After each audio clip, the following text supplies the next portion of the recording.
soft tissue damage and greater bone preservation, less blood loss, less pain, fewer days in the hospital, and faster recovery. Taking a walk, riding a bike, and playing with your grandchildren. These are just a few of the simple joys in life. But for those with bone and joint pain, these simple joys are often too painful or unbearable to truly enjoy. With Mako robotic arm-assisted surgery at Schneck, you can get back to the activities you enjoy. Learn more at SchneckOrtho.com. This is Hoosier Ag Today. I'm CJ Miller with your Tuesday Energy Update, brought to you by the Indiana Ethanol Producers Association, reminding you that homegrown bioethanol fuels our economy. Support our farmers and fill up with a higher octane fuel that's better for your engine, environment, and wallet. Visit UNL88.com to find a station near you. Oil futures are flat and trading near $89 a barrel as traders continue to take profits. Plus, we're seeing added pressure as the dollar continues to rally higher. $3.57 is the average price for regular unleaded across Indiana. Diesel is at $4.47 a gallon. Cash bids at Indiana ethanol plants: $4.63 in Cloverdale, $4.50 in Clymers and Marion, $4.43 in Rensselaer, and Louis Dreyfus and Claypool paying 15 cents under November futures for beans delivered this fall. I'm CJ Miller, Hoosier Ag Today, Indiana's most listened to farm radio network. The moon could help you make some money. I'm Donnie Burgess. You're listening to Network Indiana. Viewing parties and a boost in tourism. John Herrick reports on a total eclipse over Indiana. Hotels in small towns all over the state are booking rooms as high as $1,200 a night because so many people want to see the eclipse on April 8th of 2024. There is a thin band through Indiana from southwest to northeast through the state where this is going to be visible, this total eclipse, 3 or 4 minutes, total darkness. Gary Dick with Inside Indiana Business tells WIBC's Tony Katz that even though he knew this event was coming, he had no idea how big it would become. John Herrick, Network Indiana. Not guilty. That's the plea from officers Carl Chandler and Alexander Gregory of Indianapolis Metro Police. They've been charged with several counts of battery and criminal recklessness in the shooting of Anthony Macklin last December. You're paying an average of $3.59 a gallon for gas today, says AAA. That's down about 15 cents from last week. I'm Donnie Burgess. You're listening to Network Indiana. It's almost time for Halloween Boo Bash 2023, coming up at the Stevens Memorial Museum in Salem on Saturday, October the 28th from 5 to 6:15 p.m. Bring the kids to trick-or-treat in costume and make your way through the grounds of the museum as you visit booths decorated by local businesses, civic groups, and organizations in the community. The event is free and all are welcome. Bring the children in costume and stroll the museum grounds on Saturday, October the 28th from 5 to 6:15 p.m. If your business, church, or group would like to participate, call 812-620-7271, WSLMradio@gmail.com for more information. Get ready for Main Street Auction this Saturday, October 7th at 11 a.m. Located at 141 West Church Street in Livonia, you'll find all kinds of treasures: antiques, furniture, tools, collectible items, toys, steel barrels, ladders, hand tools, glassware, crocks, rugs, quilts, office supplies, oddities, trinkets, and just plain old junk. Cash or check is accepted, and if you get hungry during the auction, there's a concession stand plus seating and restrooms. Again, that's Main Street Auction this Saturday, October 7th at 11 a.m. Come see what all there is at 141 West Church Street in Livonia, or find them on Facebook. Hey! He's going to go to the end zone. Touchdown, Indiana! From South Bend to Evansville and from Vincennes to Richmond, all over Hoosier country. Catch Indiana University football all season long. The Hoosiers have this weekend off, but will hit the road on October 14th to face Michigan. Tune in every week on the Neil Tire and Auto Service Radio Network from Learfield. Protecting yourself and the farm, and McDonald's celebrating National 4-H Week. I'm Eric Pfeiffer. This is Hoosier Ag Today News, brought to you by McDonald's of Indiana. They're proud to support local farmers, and they salute the next generation of Hoosier farmers this 4-H week. We live in a litigious society. If you've ever made the wrong person mad or done them wrong, even unintentionally, I'm sure you heard, I'm going to sue you for all you're worth. But have you ever really taken a moment and stopped to think about how much you're worth?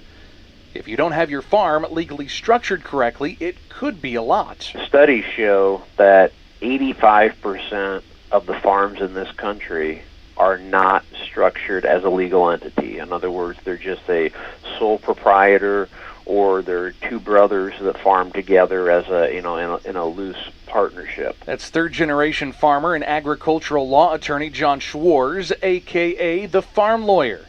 He says that getting your farm set up as a legal entity like an LLC is the cheapest form of insurance you'll ever buy. If you're out there living your life as a sole proprietor, you're a farmer and you own land and you own equipment and growing crops and everything else that a farmer owns. You cause an accident or are in an accident out on the road with your combine or your semi-truck or whatever, all your assets are going to be at stake. If they go above your insurance limits, which some people have only a $500,000 or $1 million insurance coverage for liability, which in this day and age isn't a lot, then if they go above that, that is all the insurance company is obligated to pay out. Even if you do have your farm set up in an LLC, Schwarz says there are different ways to go about it to help protect you even more. I like to break the farm up a little bit. We put an LLC together for the land. We may put an LLC together for the trucking, and then the farm LLC the farm operation is its own entity, and that way it's kind of the one out there. It's the one operating. It's asset light, so if it is sued, there's only so much people are going to seek from that if it doesn't have assets. This method can also help significantly with estate planning. Schwarz goes into more detail in our full interview found at HoosierAgToday.com, or you can reach out to him directly to help get your farm set up at thefarmlawyer.com. As I mentioned off the top, this is National 4-H Week, and McDonald's of Indiana is celebrating their partnership with farmers, both present and future. CJ Miller has more. We absolutely love the agriculture industry in Indiana. It's a neat partnership that we get to have with them. And that's Paul Jadell, who co-owns 9 McDonald's franchise restaurants around Greencastle, Crawfordsville, and West Central Indiana. He's taking time during National 4-H Week to thank Hoosier farmers. We spend about $30 million a year in the McDonald's supply system purchasing from Indiana farmers. That kind of yields 44 million pounds of product that are coming from our fields and our communities, and it's just a great story to tell. And that includes nearly 13 million pounds of pork, 12.5 million pounds of sugar, and millions of gallons of milk. He also thanks Indiana farmers for their hard work and dedication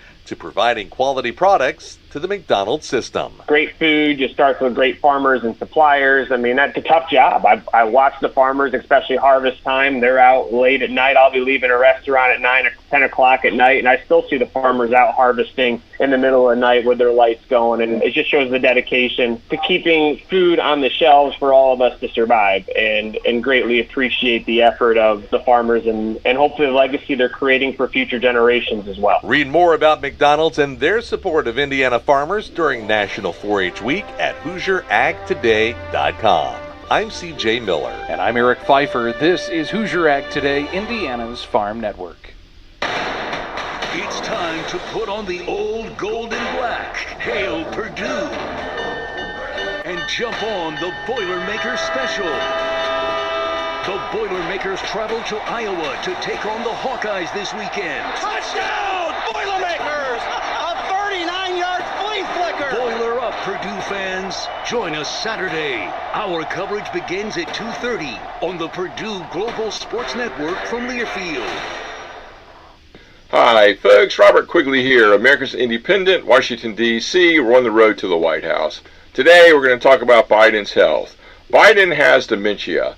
Team America needs real leadership, not party puppets. His health only gets much worse as time goes by. Biden falls up steps. His usurpers hold his hand to walk across stages.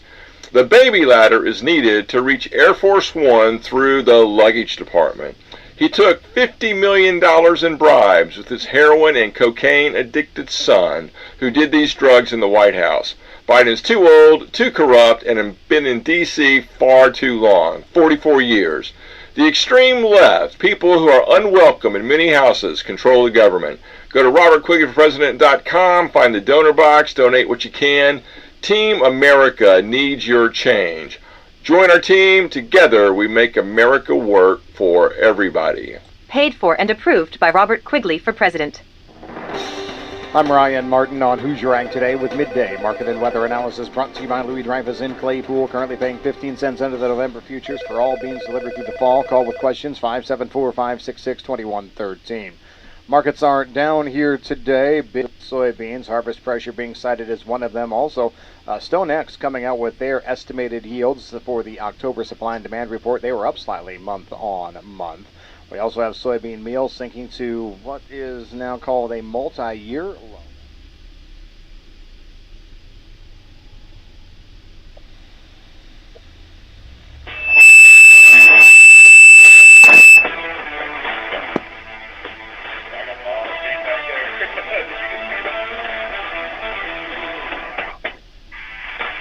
Coach's Corner is your chance to get to know your local coaches, players, and staff of each local school and get the X's and O's before the next games. Join us on Wednesdays at 6 p.m. for the Red Hot Stove League for the latest from the Cincinnati Reds, and stay around for Coach's Corner. During the week, you'll also hear from IU and Purdue coaches, as well as updates from Indy Racing, NASCAR, and the Indianapolis Colts. You'll find us on WSLM 97.9 FM and WSLM 1220 AM, along with live streaming on Facebook, Twitter, and YouTube. Be sure and follow us all season for a front row seat and a closer look at high school and regional sports.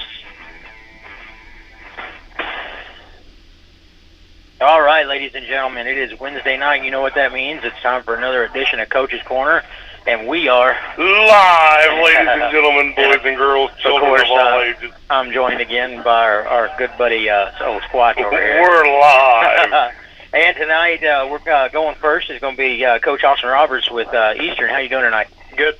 You know, a controversial game, but man, I tell you what, that was one of the best football games I ever called. And you know, back and forth, the parity on the entirety of the game was just amazing. You know, and it got down to whoever had that ball last was probably going to win this football game. The first half, it looked like Eastern was going to dominate this thing, and they really were. And in the second half, Salem kind of came in there and got back within striking distance, and came down to a field goal attempt at the end, and that just didn't work out for Salem. And Eastern ended up taking that county rivalry win tonight, or that Friday night. Yeah, I mean, we fought the whole game. You know, that's the Pekin Salem game you expect. Right. You know, it doesn't matter really how good either team is. When you come head-to-head in the county, it just doesn't matter, man. You just throw all that stuff out the window and you just play hard. And we played 48 minutes, I mean, last down, you know, right down to the last second, and it was a good game overall. Absolutely. And Coach Gleason came up to the box for an interview after the game, and he said, well, I guess I have been introduced to that county rivalry. Right. Hey, it's a whole new world, man. You know, it's a whole new world. And that's the thing about that, is it really doesn't matter how well either of these teams have played all season. Whenever they meet up, it's war, and I tell you, like I said, it was one of the best football games that I've called. Probably the best I've called, just because of the intensity, and I mean it was good, clean football. You know, I listened to quite a bit of the game, you know, later, and we got to talk about the elephant in the room. So, okay, we're going to talk about the last play of the game. You know, I just looked at it on your phone. Right. It's pretty clear cut. I see what Salem was saying. I see what you guys are saying. When it came right down to it, if Salem would actually put more points on the scoreboard before that, you wouldn't have been in another issue. But I have to say this. This is the elephant in the room. I lost every game that I wanted my team to win all weekend except for one, and that was yours. But I also wanted Salem to win also. So West Washington lost, Salem lost, the Packers lost. I started rooting for teams that I didn't even like. Like that's. Did you start rooting for the Buccaneers? No, you can actually take me. That's the reason the Buccaneers won, because I was rooting for the other team. So, but yeah, I mean, it was a hell of a football game. It really was. Yeah, I mean, when it comes down to that, you know, you mentioned if Salem would have put more points on the board, we had many opportunities to put more points on the board. You know, it's something we just discussed. We had a penalty on every offensive possession we had that interrupted some point or some kind of momentum we had, and those just sucked the life out of it, you know. Salem came out strong, stopped us right off the bat. You know, and we thought, all right, here we go. It's going to be head-to-head the whole game, and that's what it ended up turning out to be. Yeah. I mean, those first 2 drives by both teams, that pretty much set the pace. And, I mean, we had opportunities. I mean, we had 4 turnovers, I think, on defense, and that should have been enough to score a lot more than 22, we felt like, you know, but you just didn't get it done. Yeah. You know, we talked about last week with Gleasing, with Brian, was like, you know, it's the little things. You know, and you kind of said it there best, you know, when you're talking about the penalties and you're talking about the fumbles, you know, if you can eliminate those 2 things, you're in this. I mean, you're in this big time. Where do you go as a coach? Where do you go when it comes to the next week? Do you work on those things, or do you say, hey, listen, we have a bigger picture here? What do you do as a coach? You know, for us, it's just the bigger picture. You know, moving on. I mean, we have some momentum right now. You know, win on Friday, wins the 3 of the last 4. Right. And you guys are going. Right. Yeah, that's right. Guys are going to play a very good Scottsburg team. Yeah. You know, and we're hosting Scottsburg at home, and we get to host Charlestown at the end. You know, we feel like, you know, we're a really good football team. We feel like we have a chance to win both of those games. I mean, those are winnable. We feel like now you know, our numbers are what they are, but you know, you just stay on the bigger picture. You know, we're looking to do bigger things and just keep this thing going, and you know, you just emphasize those things like the onside kick. You know, that's something that they do when they're in a pinch, and we thought it was coming, and it wasn't quite an onside. It was kind of a squib to the other side, and we go to jump on it, and it just pops out the top. You know, so that's just one of those things. You know, that's kind of a Thursday walkthrough thing. You know, get down on it, make sure you're securing it, and if it's to your back, you know, just curl up on it. Don't try to flop on it. Yeah, you get those options, and you see those things in games, and that's a teaching opportunity. You know, where you can grab the attention of your team and say, hey, this is something that we need to focus on. It may not be something that we'll see every time, but it is one of those situations that things will come up. You know, talking to Coach Jeremy Lowry a lot about it, he talks about how the kids don't understand why they work certain drills, and then something like that pops up, and that's exactly why. Exactly, yeah. Just like I said, you know, those Thursday walkthrough drills when you're going through hands, teams, special situations, all that stuff, there it was right there, you know, and it's just, you kind of get in your own head a little bit. You know, I've been out there as a player, and the ball's rolling down, you like, pick it up and run with it, or try to get on top of it, and you land the wrong way, and then here it comes, and the other team's got it, you know, and that was the spot, really, too. You know, we could have really controlled the game from there. You know, it wasn't a very deep kick, and you know, we go down and score. We're having a whole different conversation here today. Yeah. But it just didn't. You know, whenever we started our broadcast, Ryan and I were both talking about, you know, what we expected to see, and we knew that this was going to be just a back and forth, you know, battle from start to finish, because it always is. Right. But we kind of started to get a little worried in that first half because Eastern was putting on a clinic. They were, you know, you guys were being pretty dominant in that first half. Yeah, and that was part of the frustration. You know, offensively, we thought we were moving the ball well with Braden and kind of really doing what we wanted to, other than that very first drive we had. And man, we ended up coming up with a couple penalties every single drive we had. And we talked a lot about how both teams were moving the ball very well in that first half. Just wasn't a whole lot getting into the end zone making those points. But once everything started clicking, it was that head-to-head bloodbath that we expected to see. Yeah, I mean, you got 2 hungry teams. You know, that hasn't really gone their way, and that's what you get out of it. You know, that's what we expected, and you know, the boys got the fight they wanted, I thought. Now, when you guys go to Scottsburg, you guys going to Scottsburg? You host? Okay, so do you guys have because I know with Salem, it's the Battle of 56. Do you guys have the Battle of the Purple and Gold, or not that I'm aware of? We need to start something like that. No, I mean, Battle of Purple. We already have Gold. the county championship going. Well, but you guys are the Battle of Purple and Gold. You guys are Purple and Gold, and so is Scottsburg. See? You got to think of these things. Yeah. Come on. No.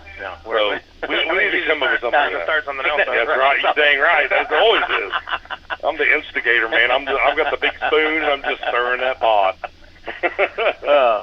So you guys, with Scottsburg, knowing what kind of team they are, what are you expecting out of that game? You know, that's just an athletic team. They're fast. You know, they like to chuck the ball a little bit. You know, we're expecting them to kind of pass a little bit. I mean, we feel like that hasn't really been one of our strengths, you know, defending the pass. But, we're expecting a good game, a close game. Hopefully, our defense has stood strong for however many weeks in a row, man. They just have played their tails off. It's been fun to see, and it's a close game and an athletic game. Yeah. Scottsburg they're a multifaceted team. They've got that run, they've got that pass, and their running back. I mean, watching him, his mechanics on the field. He hits the line kind of standing up, but he doesn't stop. He's like a tractor. Yeah. He hits the line slow, but he's like dragging everybody with him. Yeah. What do you do to defend that and not give up coverage on that pass? Right. The biggest thing for us as far as the running back goes is finish the tackle. We've kind of had that arm tackling curse, if you will. We kind of get in there and we're standing up and reaching, and that's been a big emphasis for us because he moves his feet. I mean, Right. he keeps going, like you said, and watching their film, teams they kind of had their way with a little bit. They were just not good at tackling. Right. And that's just going to be our thing. And Fill those gaps. Right. And with the pass, same thing. Just knowing your assignment, knowing where you're at. It just comes down to assignment football when you're defending the pass, and we get kind of caught up because it's just not. You don't see a whole lot of heavy pass teams. It's just the nature of the beast around here, and we get kind of sucked up in on the runs, especially our safeties or even our linebackers kind of get stuck in the flow. So it's going to be play your assignment, know who you have when they're in those passing formations that they tend to run. Have you seen them very many? I mean, you kind of hit the nail on the head. I really haven't seen any passing teams. Everybody just runs that smash mouth football, around here. I mean, except for Jeffersonville and some of these other teams. We've seen a little bit of that. We've seen a little bit of that with Springs Valley. They passed a little bit. Yeah. It's like Austin said. It's kind of the nature of the beast around here. You don't see a whole lot of that. But how long has it been since you've seen a big, strong quarterback? That's true. We haven't seen a Seth Hobson in quite some time. Right. Even Brandon Corbin. He wasn't a huge quarterback, but he was a bigger, stronger quarterback. Right. And but you just don't see those quarterbacks in that size much anymore. That can send that Right. pass to the right guy. Yeah. Right. Yeah, you're right. And you've got a couple. Like Adam Moll. He's kind of an undersized kid, but he, whenever he makes it pass, they're usually on the money. Right. You know what I mean? And that kid has really impressed me. But then, you've got, kids like the boy from Scottsburg he's not big, and he's going to kind of dance around on you, and they do a little bit of misdirection too. So, and passing is like a fine art. It really is. When it's done right, it's beautiful. It's like, oh man, it's amazing. But then when it's done wrong, you go get 10 passes, and 8 of them would be perfect. But you're going to remember those 2. But then you've got one's an interception. But then you've got a team like Eastern that's got a running back like Braden Jones. That's right. Yeah. Why do you need to pass? Right, and that's the thing. If it's broke, don't fix it. Right. If it's not broke, don't fix it. And he's been a heavy runner for us. We feel like Nathan McBride can get out there and run too. I was very impressed with Nathan McBride. He can run too, and we can catch the ball on the edges when we need to. But it's just when you don't have to depend on it, it relieves a little bit of pressure when you don't have to, depend on a pass on 3rd and long all the time. And so it's good to have a back like him. You for sure. You had another back out there, Caden Temple. Yep, he plays wide receiver for us. He was was he playing wide receiver? Yeah. He was pretty impressive. Did you guys run a reverse with him? Yeah, we ran a speed pitch in motion. And that was another kid that I hadn't heard his name a lot, but I was super impressed with. As a matter of fact, you probably heard me. And he's a first-year player too. Really? Senior. Yep. No kidding. Yeah, because if you were to go back and listen to our broadcast, you'll hear me say his name quite a bit. He's just an all-around athlete. He's like Braden and like Nathan. They're all 3 of them are fairly athletic, and we can get the ball in their hands in open space. We feel pretty good about it. Yeah, and like I said, you guys showed that very well on Friday night, and Braden didn't get as many touches as I was expecting. Because you guys moved that around, and I think that was diversity, son. Well, I was going to say, I think that was the part of the plan because and when it turns into a physical game like that, we kind of depend on him on both sides of the ball too. Right. So he's going to have a little time to breathe. When we can spread it out, that it works to our advantage. We have more than just the 3 kids I mentioned. they're all, if he can get Garrett Drury's another one.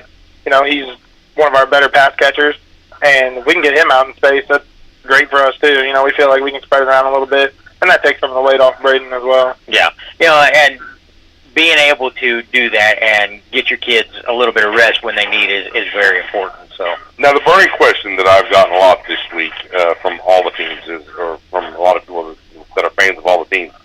So do you guys do it like a Thursday night meal for the kids? For our home games, we do. Yeah. So what's the meal this week? Do you know? I actually don't know. Oh, my question that the fans I was expecting a much better question than that. No, not from Squatch. Squatches always want to know what somebody's eating before the game. I do not know. I can tell you honestly. It's a surprise for Now, what's your ritual like? Because everyone has like some kind of a pre-game thing.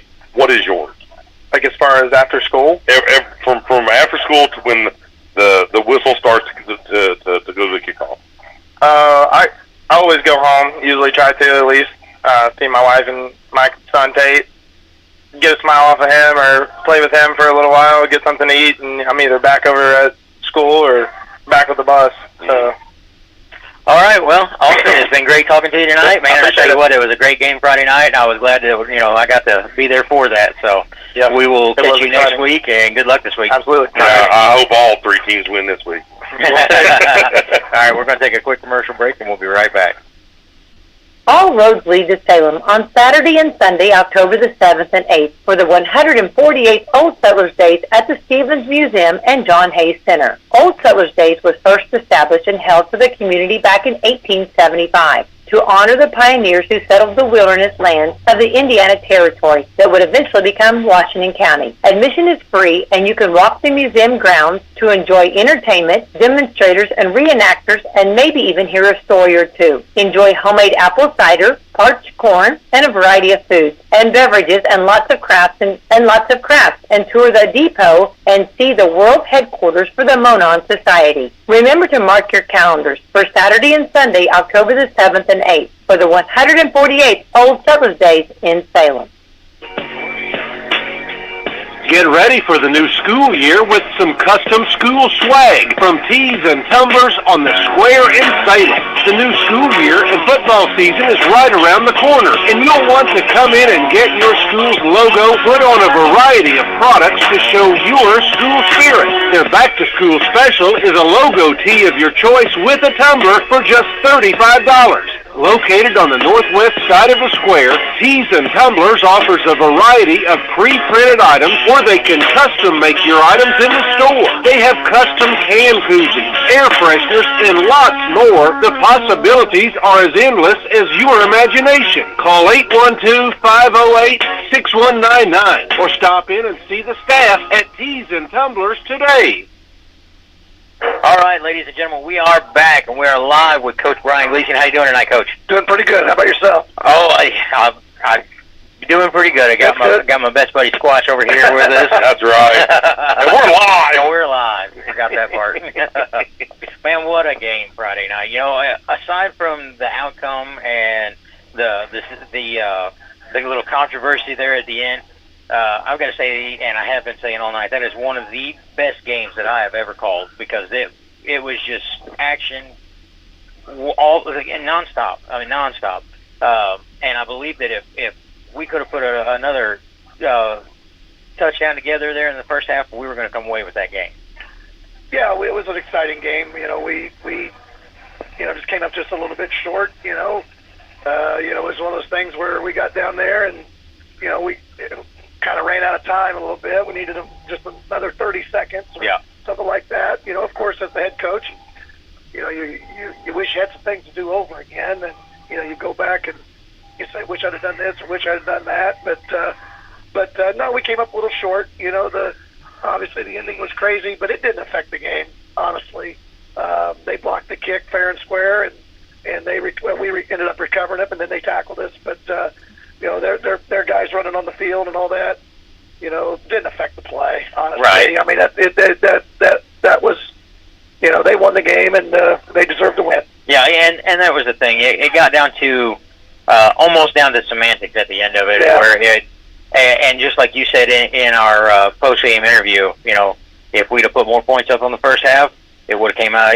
That wouldn't have mattered. Right. And it's any football game or any sport for that matter, you always look to the last play. Right. The guy that hits the last shot, or the guy that misses the free throw. The last play. Everyone looks at the last play. Well, that's the one that stands out. But then there was 100 other plays in the game that made a difference, probably a bigger difference than that last one. So right. And in that first half, it seemed like both teams were moving the ball very well on offense, and I felt like Salem was doing really well, but it was like we'd get to a certain point and it kind of stall out. Now that we did have a couple of 4th and longs that we did pretty well with, we had a couple of pretty nice breakout runs that I was, Zane Pauley, had a really nice run there. Right. And it just came up just a little shy of what we needed. You know what I mean? We're starting to figure out a little bit on offense how the philosophy and everything we're trying to do fits into our system. So our kids are figuring it out. The light bulb's starting to go off a little bit, and they're understanding what we're trying to do on offense and also defense, but specifically offense. And that's why we've been able to move the ball a little bit. Now we've got to find a way to convert some red zones and convert more. Keep drives going rather than getting drives that stop. That's the key. We get drive, and then it sputters. We got to figure out a way to get that stopped. And we were talking about just a little bit ago, you may have heard us talking about the passing game in Southern Indiana. There's not a whole lot of, really good passers in the Southern Indiana area. But Adam Mull, whenever he's on, he's on. Well, I think he's a pretty good passer. Yeah, I really do. And that's what I was saying. Yeah. He was doing. There was a couple that looked like maybe miss routes. Got cut a little too deep on him or something. But it's a team game, and that's just from being. We've been doing this for 2-3 months basically. Right. So our offense, we installed a little bit over the summer, not a whole lot, because it's all new to everybody. So we're still learning the routes, how the timing and all the things that go with that. So it's not going to be precise just yet. It takes, and that's maybe why you don't see a lot of people putting up passing numbers, is because it takes precision. It takes a lot. It's one of the hardest things you can possibly do in a football game. Well, and with the new rules where you can practice more in the summer and things like that, the passing game across the state has gotten better. Right. And but when it comes down to it, I think most of the coaches know in this conference and in this county that you got to run the ball to win high school football games. That's right. It comes down to that. Even those teams that throw the ball a lot, if you stop their run game, you've got a shot. Gordon threw the ball 40 times against us the week before, but we won the game. Right. Because we were able to stop some of their running game, and so that was huge. And so I think most coaches, would just want to move the ball and score points any which way they can. That's right. We want to do it the running game or passing game.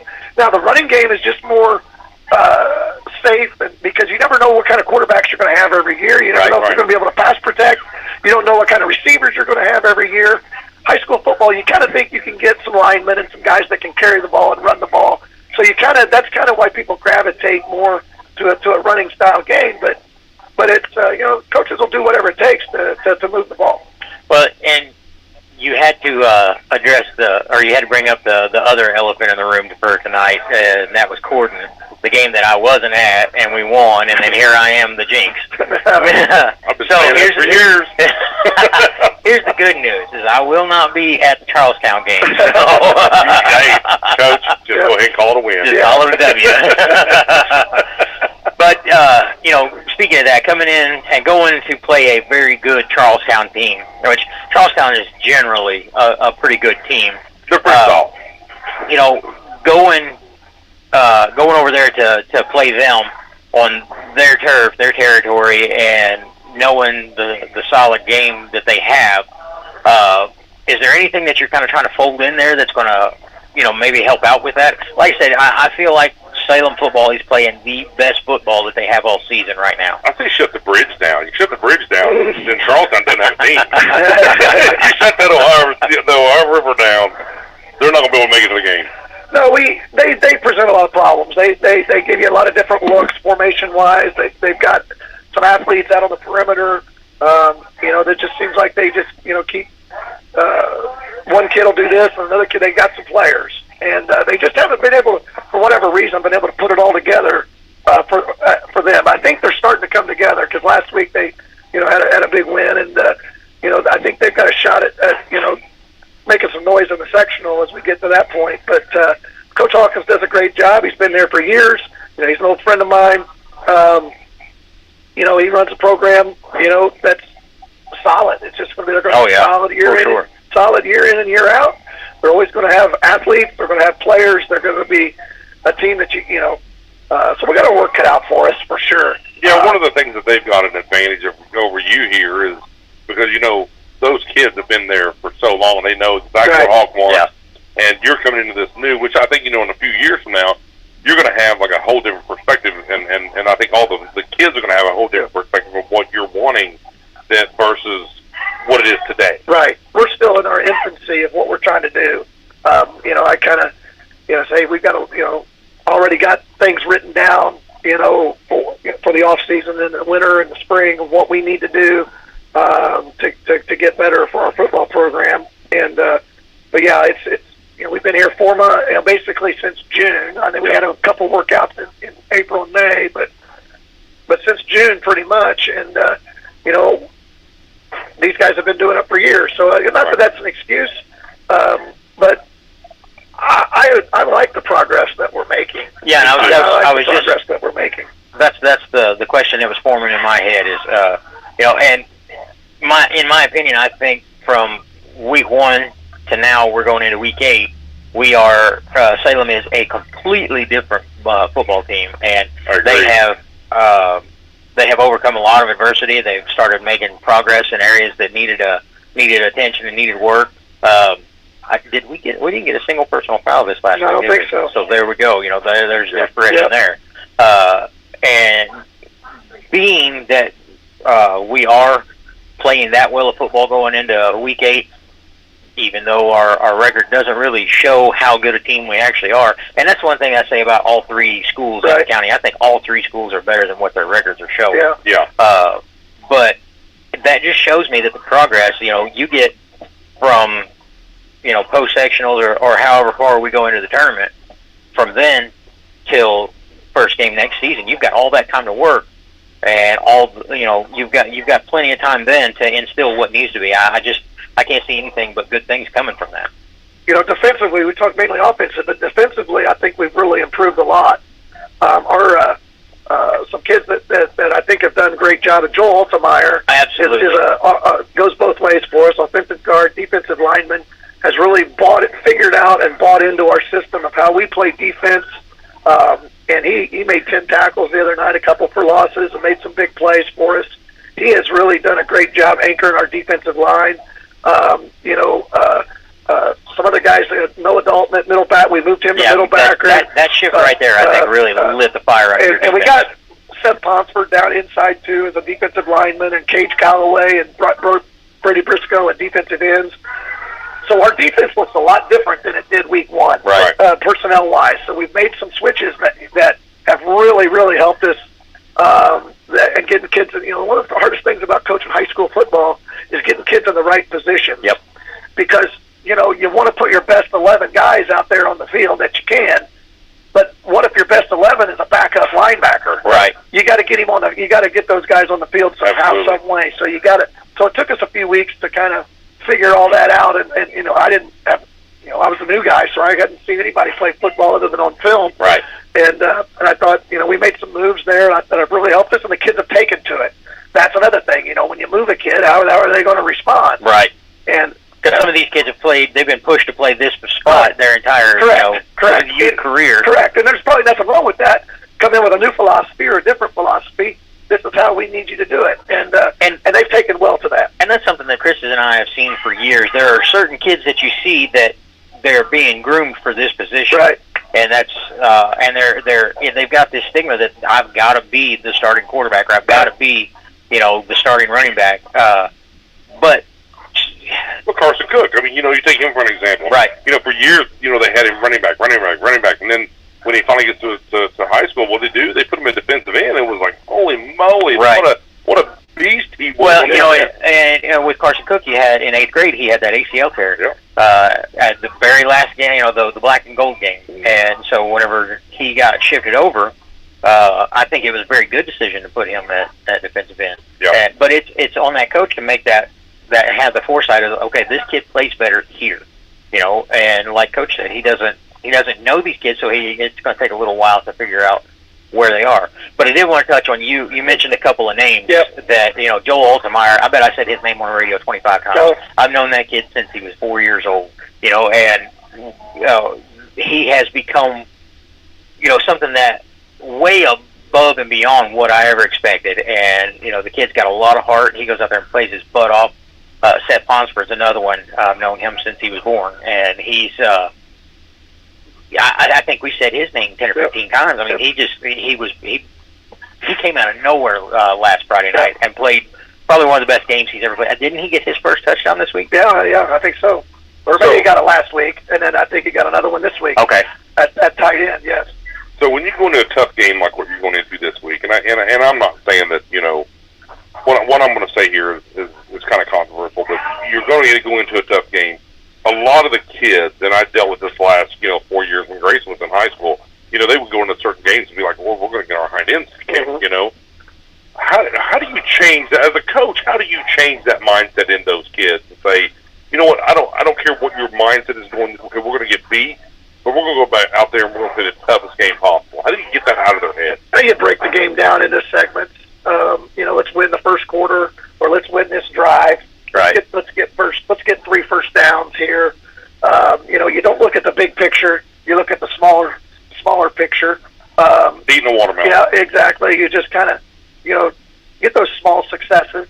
I for years, and it's my own doing, but at Floyd Central, we always used to open up with Louisville Male. Oh yeah. And we beat them. We played them 12 years. I think we won 1. We were 1-11 against them, but it was one of those things where, hey, control what we can control. We know what they can do. They've got great talent.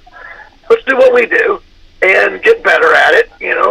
We understand that, we might be outmanned in some spots, but we can make up for another spots and control what we can control. And not that there's that much disparity in this week. I don't think that's the case. We're in the same conference for goodness sake. Right. So I think our kids will come out and compete like we have all year long. I don't, especially in the first half. I think the only time where the game was over at halftime was Brownstown. Yeah.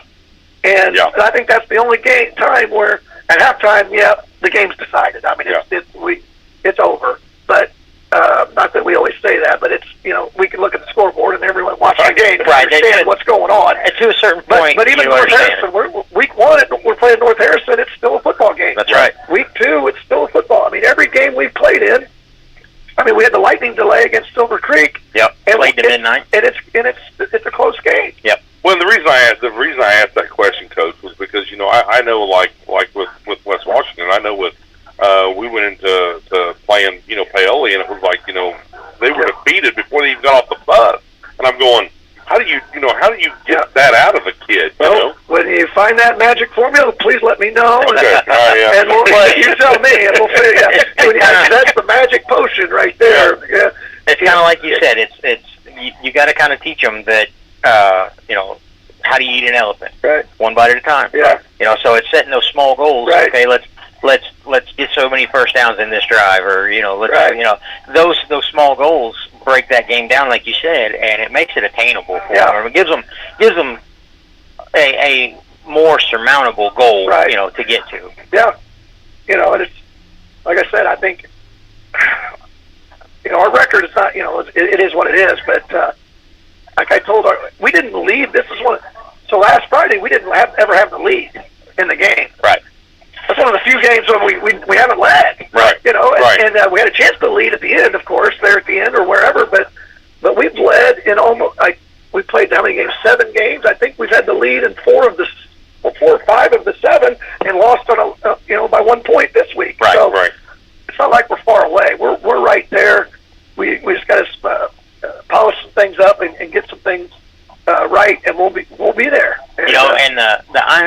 of this is that last year we beat Eastern in this game by 1 point in a very controversial last-second play. So if that goes to show you how parity these teams are and how stiff that county rivalry competition is. Yeah. You know, and like you said, whenever you came up into the booth, well, I just got introduced to that rivalry. Yeah. So, I know that game very well because that was Grayson's very last game. So. Yeah. I've watched that game. I've watched that game so many times just because it's like the last game. So it's like, wow. So, well, Coach, it's been good talking to you tonight. Good luck this Friday night. Like I said, the Jinx will not be in the building, so you've got that going for you. All right. Well, thanks for having me. Yeah, and I guess we'll see you next Wednesday. Sounds good. All right, Coach. We'll talk to you later. Thank you, Coach. Appreciate it. All right, we're going to take a quick commercial break, and we'll be right back. If you're looking for the best Mexican food, stop in today at El Camino in Salem. And don't forget to stop in before the game or come in up until 10 p.m. on Friday or Saturday. Come in during lunch for great specials during the week starting at just $5.65. The Speedy Gonzalez for $5.65. A taco lunch, $5.65. The quesadilla or enchilada lunch for just $5.65. Or try your choice of lunch fajitas for $9.95. Or the burrito zapada. New menu coming soon at El Camino in Salem. And they're hiring servers. Weekly specials include Tuesday's taco special. Buy 3, get 1 free. And Sundays, kids' meals are half price. Whether you stop in before or after the game, El Camino's is something for everyone in the family. Open till 10 p.m. on Friday and Saturday. And weekdays 11 a.m. to 9 p.m. Stop in at 403 South Main Street in Salem. Or call ahead at 812-586-0199 for carryout. Keep playing. Keep working. Keep going. And keep moving with the exceptional orthopedic care at Baptist Health. With an experienced team and a full line of advanced services and procedures, it's no wonder most people choose Baptist to help them keep on. Keeping on. Visit baptisthealth.com/ortho to find a Baptist Health provider. Let's get on our feet and give a big hand to the starting lineup at McDonald's here in Salem. The quarter pounder is coming on the field. Filet of fish and those golden delicious fries are warming up on the sidelines. And now for the feature star of the night, the Big Mac. You'll score every time with a hot, fresh meal from McDonald's in Salem, whether you're there for breakfast, lunch, or dinner. Take a time out and stop by before or after the big game to check out their all-day breakfast menu or value menu. Download the McDonald's app and you can get great deals on delicious tastes all day long, including buy 5 McCafe drinks and get 1 free. You'll score every time with the wife and kids when you make a touchdown at the Golden Arches right here in Salem. And don't forget, McDonald's has gift cards so you can give that great fresh taste all season long. Or stop by 601 South Main Street today. And be sure to tune in on Wednesday nights at 7 for Wslm. We'll be broadcasting live at McDonald's for Coach's Corner. Are you shopping for a new home or looking to refinance at today's interest rates? FirstHarrisonMortgage.com should be the next stop in your rate shopping. It might just be your last. First Harrison Mortgage offers aggressive rates for first-time home buyers as well as VA, FHA, USDA, and conventional mortgages. You can even get pre-qualified now to know how much home you can afford. Visit FirstHarrisonMortgage.com today. Equal housing lender. It's almost time for Halloween Boo Bash 2023, coming up at the Stevens Memorial Museum in Salem on Saturday, October the 28th from 5 to 6:15 p.m. Bring the kids to trick-or-treat in costumes and make your way through the grounds of the museum as you visit booths decorated by local businesses, civic groups, and organizations in the community. The event is free and all are welcome. Bring the children in costume and stroll the museum grounds on Saturday, October the 28th from 5 to 6:15 p.m. If your business, church, or group would like to participate, call 812-620-7271 or email wslmradio@gmail.com for more information. All right, ladies and gentlemen, we are back. You know, we're having to listen to Chris cry about the Green Bay Packers and Miami, and even Trine got beat 70-30. That's a whooping. That's a whooping. Tell Who did they play? They played. What's the kilt? The kilt. Yeah, they wear kilts. Scots. The Scots. Okay. The Adrian Scots, I think it is. I just noticed everybody out there was wearing kilts and football. So it looks kind of weird. Well, if you hadn't guessed, we're back live, and we're live. We're here with Coach Jeremy Lowry. How you doing tonight, Coach? I'm doing well, fellas. How are you? Oh, we're doing all right. Of course, you heard, Squatch over here. He got his belly full, and he's already been. You might as well go ahead and figure out what you're going to eat this week because he's going to ask. Yeah, but we're home, man. We're home, so it's all about the ribeye sandwich. So we're talking about food right now. I'm about to have to peel my stomach off my spine. I thought you was kind of slumped over when you were walking over here a while ago. So, you guys went out there and played a very good Perry Central team. Didn't go your way, but I tell you what, I feel like your kids are always in it to win it every time. Well, you're right. It didn't go our way. We had some early adversity. Really, I believe the game early on was defensively was kind of unfolding how we needed it to. They were having a drive down the field. They had a really talented back. He was one of those kids we knew he was going to get some, but you had to make him earn it all the way down the field. Long drives, no big plays, try to force them into some mistakes. Their first drive, they drove it down. They did a good job executing, but it took them a lot of plays to put it in there. And then we had a couple early injuries, got us off to a really bad start offensively, backed up, a couple kids went down. So we really had to dig in from that point on, still kind of got through that. Got to 14-0. They were able to score again, and then we were able to get a score and a little bit of life. A little bit of momentum. Yeah, a little shiny arm. Put a nice drive together and made a big play in the corner of the end zone, kind of a scramble drill type situation. Kenton was able to find Titan Williams in the corner of the end zone. Sweet play. Sweet play. Yeah, it was nice. Kids worked hard. You work on scramble drill, and when things break down, you try to add a little bit of plan to chaos, and that's how you want those situations to work out. It did. And then we've been great. We've been great at kicking the ball all year, and we hit it wrong right before half. We were wanting to squib it to keep it away from their best player. We gave them short field position and really needed to hang on at that point because we were getting the ball at the second half. Right. And then defense, we gave up a couple plays there, and we go in, 21, 22, I can't remember, to 7 into half. Really wanted it to be 14-7 at that point. Right. Just a couple things just didn't go our way. And then the second half, still, for the most part, made them grind, but then they were able to get loose some and kind of got away from us. A tough loss because there was a couple points in the game. And when I say this, I don't want it to come across the wrong way because I'm one of those guys. Our coaching staff, we're made up of those type of people. We're gonna look in the mirror, right? And it's there was definitely fault on our part, and our kids had some fault as well. And the bottom line is, we didn't play to the standard of football that we expect our football team to play to. That's one thing I did notice last week was, you come out and on week 6 and you play an amazing football game, and it's like this week it was like, what's different? What was different? Where's the disconnect? Yeah. Was it because we wasn't at home? Was it because it was such a long drive down there? It's one of those things you'd love to put your thumb on it, but the bottom line is you've got to address the issues. Yeah. You got to go back to work. We got great kids. Yeah. And our kids are working hard. It's been a good week of practice. We're going to rebound really well from it.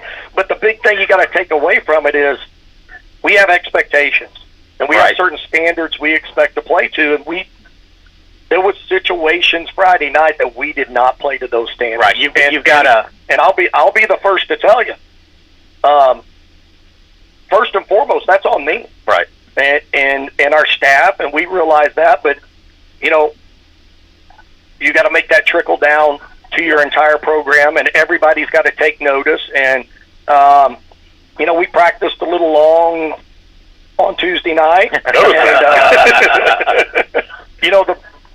normally this time of year, we're cutting practices shorter, but I kind of wanted to see them in some uncomfortable situations, late in practice, having to grind, lots of things going on, maybe someone had plans to be here, be there. It was kind of sneaky hot last night. Yeah, also, it was, yeah. And we just stayed and grinded a little longer just to get uncomfortable. There you go. And I think sometimes that's what you got to do. You got to get back on that horse. And, it's easy to be great when everything's going good. Right.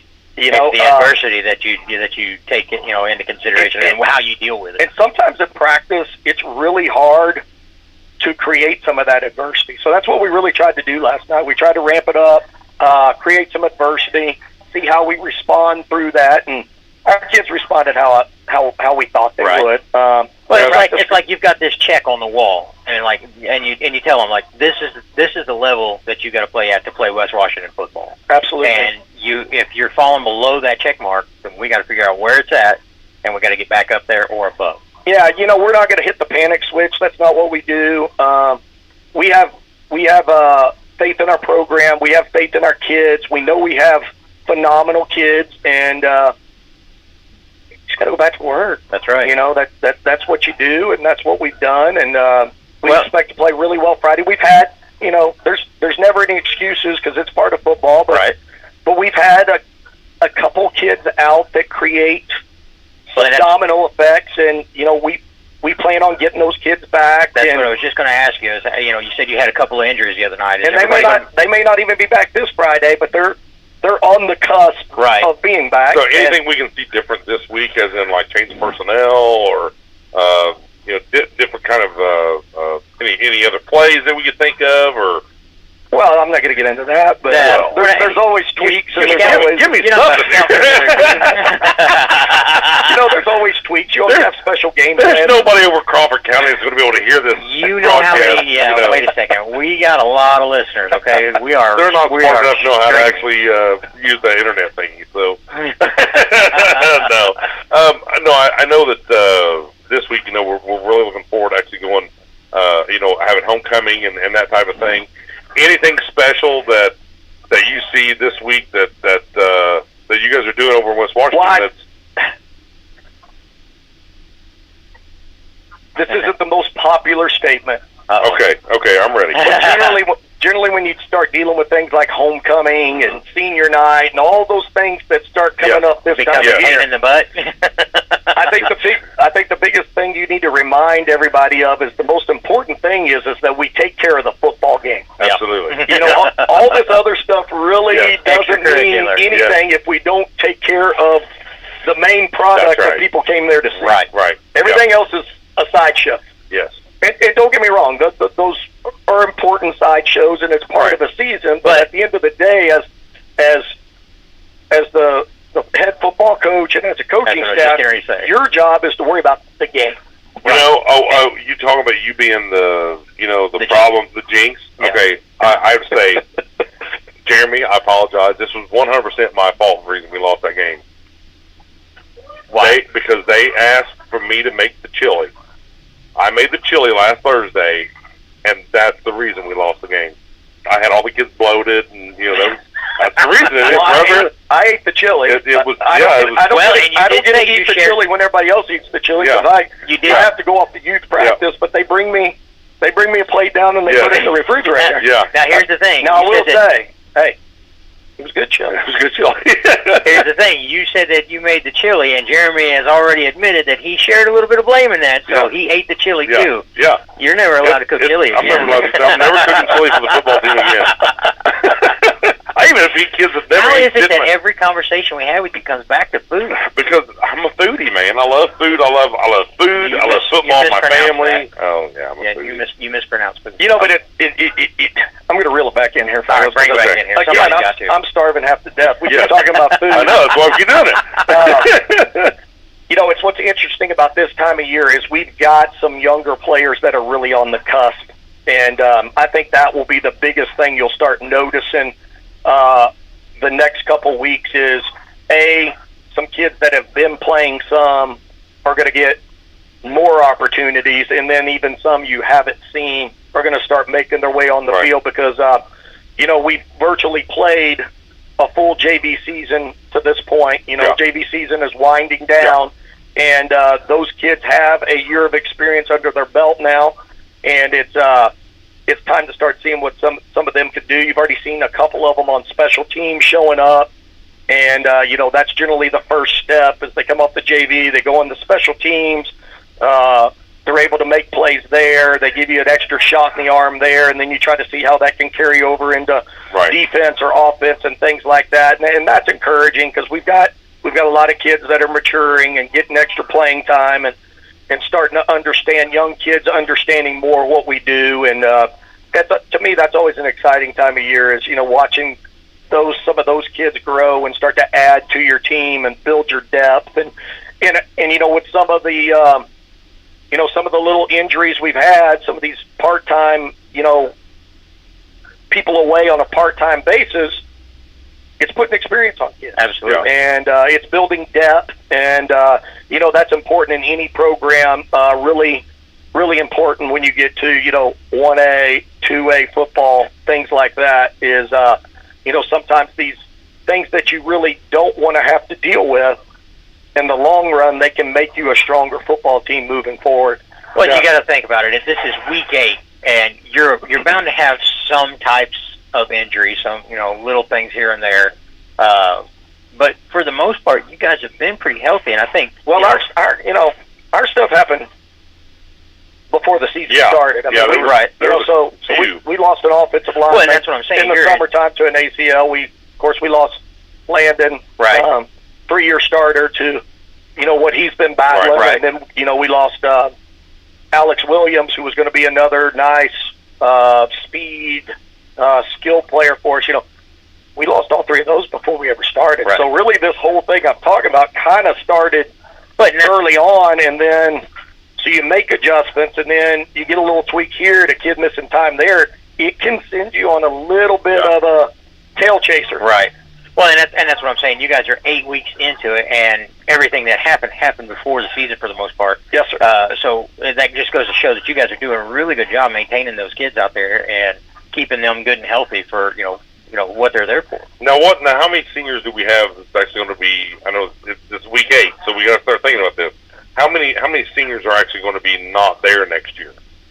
Well, so we have 12 seniors. Oh wow! So so now with what's coming up. Yeah. Do you see a lot of light coming from, what's coming up to fill those 12 spots? Yeah, our program's strong. Our numbers, we've worked really hard for numbers. Our current sophomore class, when we first started this process, there was only 4 of them. There's 11 now. Yeah. We really beat the bushes for that class. It's interesting. We have 12 seniors, but the interesting fact about the 12 seniors is only 4 of them have played every year. Yeah. So some of the other seniors we have there, we love them all, and we're tickled that they're all on our football team. But as far as true seniors that have played freshman, sophomore, junior, senior year, there's only 4 of them. Yeah. Some others have added at different moments and things like that. So we have a strong 8th grade class. It's not a huge numbers class, but there are some kids that will be able to there's some big kids. Big kids that'll be able to contribute at a fairly early age. Running our advanced PE to the 7th and 8th grade. So this is our 3rd year now of kids being able to take advanced PE during the school day as 7th and 8th graders. This is now going into the 3rd year of that. Right. So our current freshmen took it as 7th graders, took it as 8th graders, we'll take it as 9th graders, we'll take it as 10th graders, 11th, 12, So now we're in a situation where there's 6 years of weight training during the school day. Right. And that's in place now for 3 years. So now as you get deeper into that, you start getting the benefits of that. Right. And that's one, really we believe in our building of the program, there's kind of two magic bullets. One is the advanced PE for 7th and 8th graders. Obviously, we've offered it 9 through 12 for quite a while now. But being able to, a kid to take 6 years of advanced PE, we think is one of the magic bullets. No, was that a state thing, or was that just a? Because I heard a lot of schools saying that it's only been 9 through 12 for years. Well, and now one of our advantages, we're all in the same building. Right. And we have 2 strength coaches, Coach Nance and myself. We also have a strength teacher an aide that helps us in there. That's really great. A female, which is really great for the female students, help them feel more comfortable. Absolutely. But that's one of the magic bullets. The other one is the way we're running our youth program now. We're running it through the school. It's sponsored through the school. You guys are, out there with the PLAC, the rest of those guys, so you're getting to see a lot more competition. Right, but I also, so like as a staff, we get to control when our sign-ups are. Right. If a kid doesn't sign up, I walk down the hallway and figure out why they hadn't. Right. Why aren't you here? Yeah. We're not working through another entity. Restricted to certain things. Right. If a kid doesn't make sign-ups, we still find a way to get him signed up. Yeah.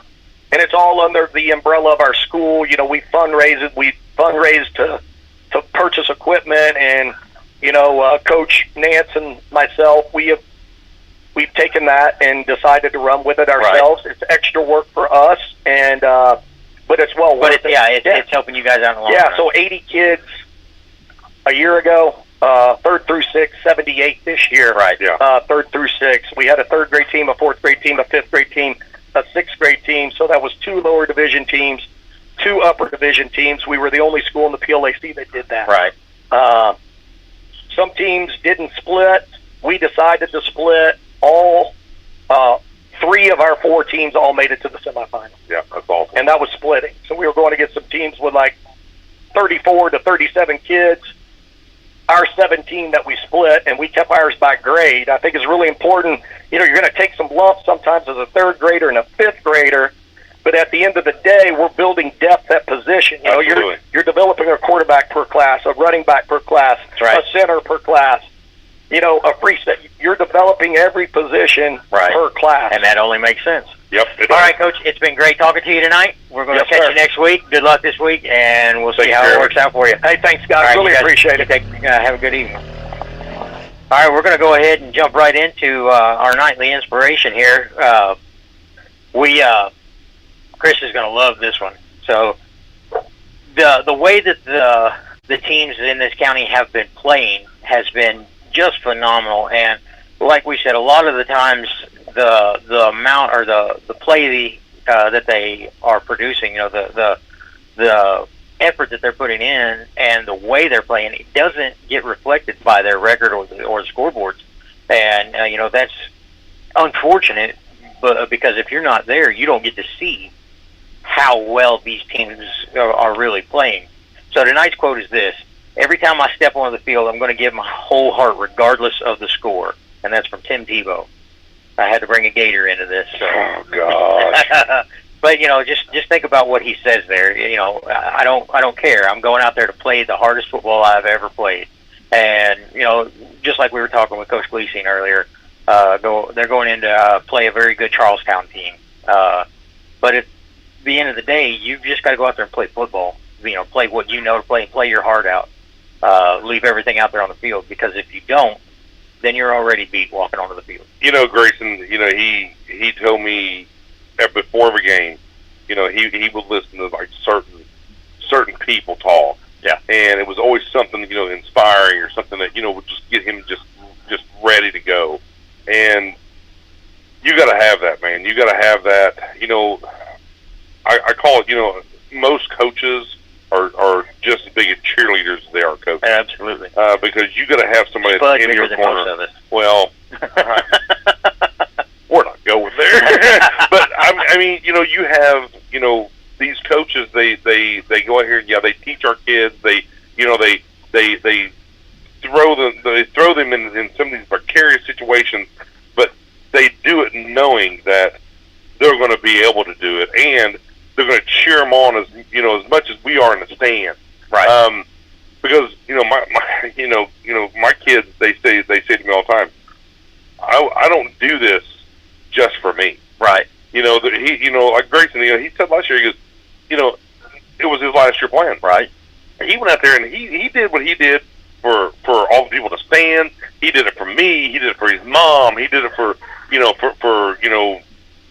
believe it or not, he actually did it for Blair too, because he wanted to make that everyone proud of him. Right. And I know Tebow, that's the reason he did it. It wasn't just for the money. It was, that's right. Don't get me wrong, the money was, I'm sure was great, but I mean, he went out there and he busted his hind end. He went to those extra practices. He did that extra stuff for all of us to watch him and go, that was great. And he was humbled about it. It's funny you said you listened to Grayson, or Grayson listens to all these people that were inspirational to him and all this before the games. It's kind of funny because when we were coaching youth football, I would hear Grayson before, during, and after the game, and sometimes in my sleep.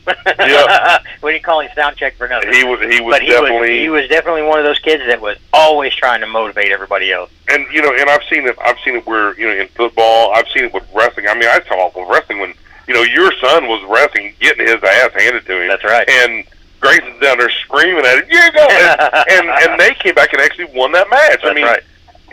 That means a lot, man. When you're sitting there and you're out there on that field and you got someone screaming for you, that means more than anything. So that's what I want to tell everybody that's listening to this: get out to those games, watch those kids, because I can tell you what, if you don't show up to a game, you're missing a lot. And whenever those kids look up there and they see empty stands, that kind of sets an example. It does. So. All right, we are running a little late here, so we're going to go ahead and wrap this up. But Chris, it was good having you tonight. Hey, it was great being here. One thing. Good night, Brett Walters. Brett Walters. Our buddy the Twoopa. Yeah, the Twoopa. All right, everybody, you guys have a great evening, and we'll catch you back here next Wednesday. And everybody, watch out for deer.